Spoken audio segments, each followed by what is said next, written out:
We hope this message finds you in excellent health and high spirits today. Before we get started with this crucial discussion on mastering your mindset, we would like to offer a sincere and heartfelt appeal. Please take a moment to subscribe to the Proctor Mindset channel. Your active support is the fuel that empowers our dedicated team to keep producing this valuable content, and we are truly profoundly grateful for your viewership and participation in our community. Mastering your mindset, conquering attitude diseases. There are a great many things that have the power to wreck your chances to do well. We are all operating in a rather dangerous world, so you have to be not only wise, but you must also be exceedingly careful. I want to warn you that attitude diseases are absolutely deadly. I mean this quite literally. They will systematically destroy all the good things you start, all the good intentions you have, and all the progress you make. So, today we are going to go through these attitude diseases in detail. We will cover how to spot them, how to look for their signs, what exactly they are, and, most importantly, the cure for each one. I am a professional on these topics because, candidly, I've had them all. This means I can give you excellent, first-hand, and practical advice on how to overcome them. Here is the full list. Indifference. The first attitude disease we must address is indifference. This is symbolized by the metaphorical shrug of the shoulder. It describes the person who is not even concerned. They are just drifting through life. There is one immense problem with drifting, though. You must understand that you cannot drift to the top of the mountain. The indifferent person often rationalizes this, saying, "Well, I can't see the point in getting all that worked up about things." However, to be any kind of winner, any kind of success, you have to get worked up. Here is the essential key to living a truly good life. Learn to put everything you've got into everything you do. Whatever you are currently engaged in, you must pour it on. Do this, and it will quickly either open up into a clear opportunity for you or quickly disclose to you that you ought to be doing something else entirely. The grand delusion is thinking, if only I had a better job, then I'd really pour it on. See, that is a profound delusion. Wherever you are right now, pour it on. See how that shift in behavior helps to change your life. You need to get rid of this damaging disease immediately. Indecision. The next attitude disease we must shake off is indecision. This is essentially mental paralysis. It afflicts the person who simply cannot make up their mind, and over time, it becomes a consuming disease. Pretty soon, the sufferer knows they've got it. The person says, "Well, I know I'm sitting on the fence." But then they stall, asking, "What if I get off on the wrong side?" Listen, after a certain point, it simply doesn't matter. Just get off the fence. Any side will do. Here is the best, most dynamic way to live. One way or the other, that's best. Pick a clear direction and go with everything you have. Just pick one and dedicate yourself to it. Someone might question, yes, but what if it turns out to be the wrong direction? The answer is simple, you'll find out quicker. A life that is full of true adventure is, by necessity, a life full of many, many decisions. The ones that turn out to be wrong simply give you better experience to make better decisions later on. So, stop focusing on how many decisions you can get out of. Start looking at how many you can get into. That is where the true adventure lies. Shake off this debilitating disease of indecision. Doubt. The third attitude disease is doubt.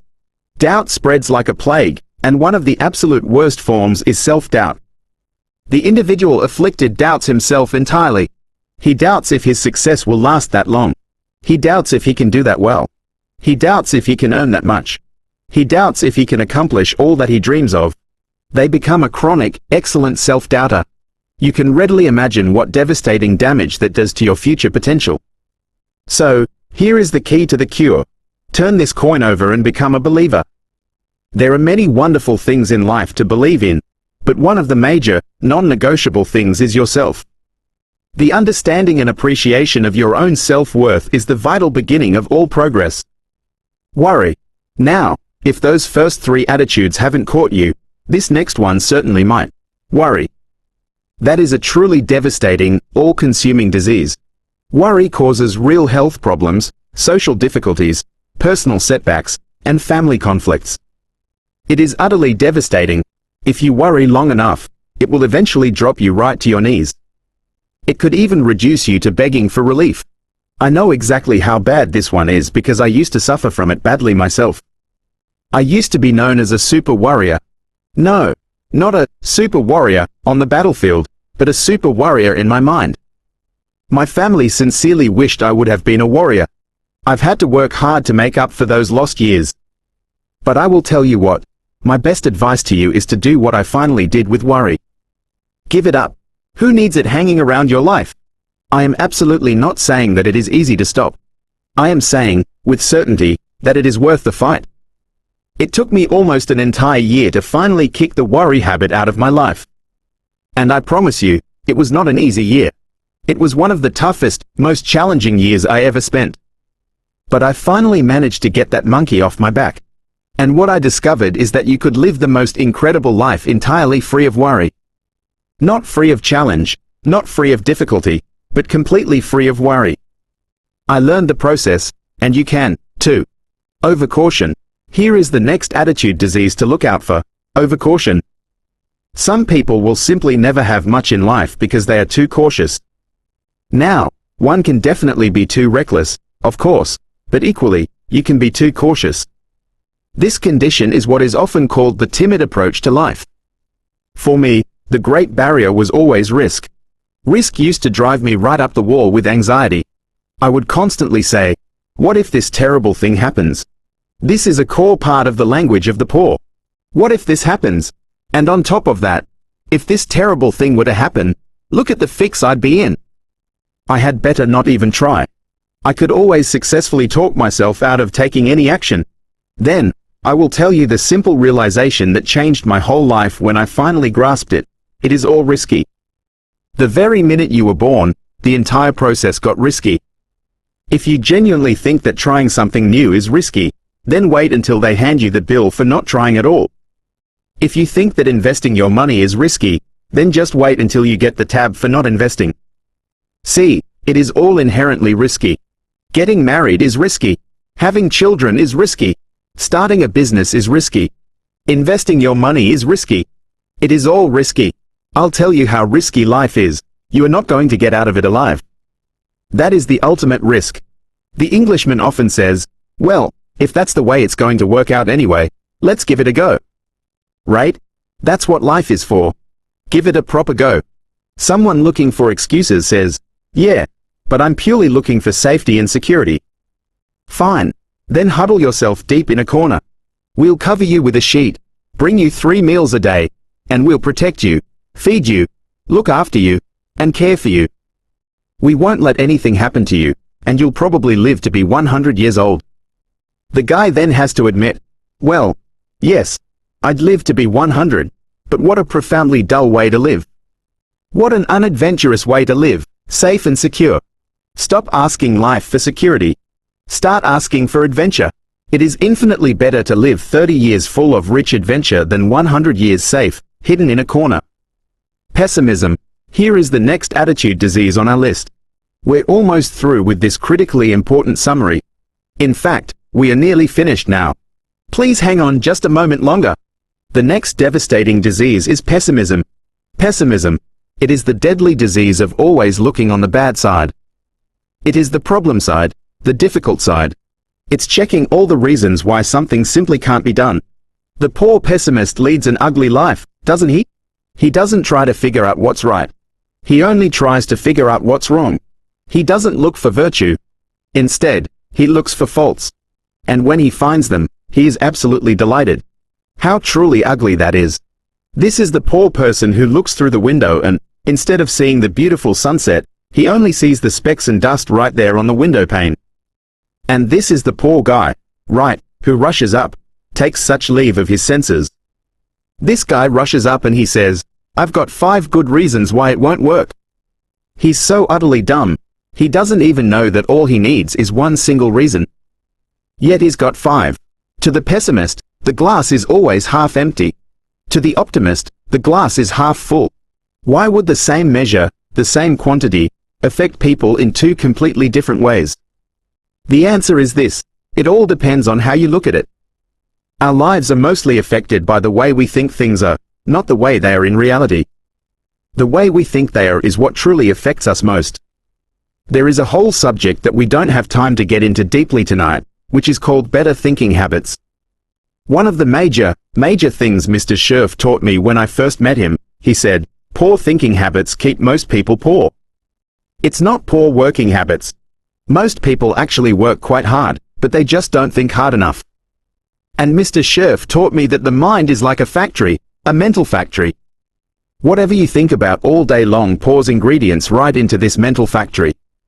And that is exactly what builds the economic, social, and financial fabric of your entire life.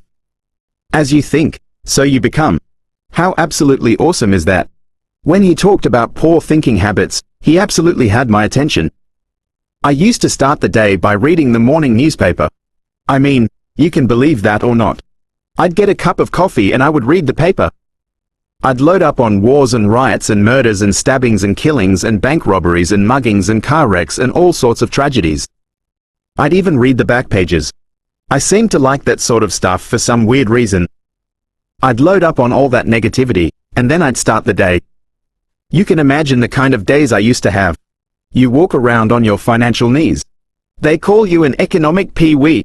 The person says, I want to be a great leader. Wonderful. The first thing we do is follow him to his house. When we get there, we walk in and we check his library. Number one, someone might ask, well, why should we check his library? The reason is because what a man reads pours massive ingredients into his mental factory. And the whole fabric of his life is ultimately built from those ingredients. You would genuinely not believe what some people have in their house to read. You would not believe it. One of the best dressed up words I know for a lot of it is simply trash. Can you possibly imagine dumping a barrel of trash into this mental factory every single day and expecting to come out with a rich, dynamic, positive life? It just can't be done. You might as well try making a cake with cement. The kids back in Danbury, Connecticut high school, they were asking me questions one day. I was talking to the students. Kids have really good questions these days. One of them said to me, Mr. Ron, how exactly do you build the good life? I said, it's simple. It's not easy, but it is simple. Here's how you build anything. Select the right ingredients, and be sure to keep out the wrong ingredients. And it all starts with thought. Everything starts with thought. So, you must be wise and incredibly careful what you think about because that is the very beginning of everything. I asked the kids, what would happen if somebody dropped sugar in my coffee? They said, well, you'd be perfectly okay. I said, what if somebody dropped strychnine in my coffee? They said, well, you'd be dead. I said, correct. Lesson 1. Life is both sugar and strychnine. You've got to be careful. I said, what if my worst enemy drops in the sugar? They said, you'll be okay. I said, what if my best friend, even by accident, drops in the strychnine?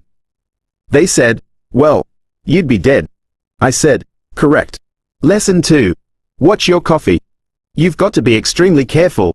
See, it doesn't matter who hands you the bad stuff. It doesn't matter where you get the bad stuff from. It will still do its damage on your bank account, on your life, wherever you happen to get it.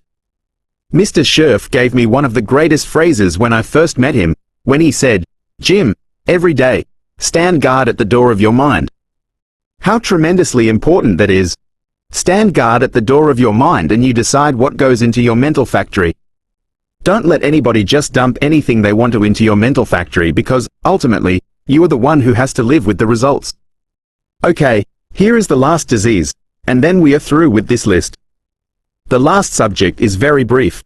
It is the last disease, but this one is incredibly deadly. Engage in this, indulge in it even slightly, and you might as well forget the future, because it's going to forget you. Complaining, crying, whining, griping.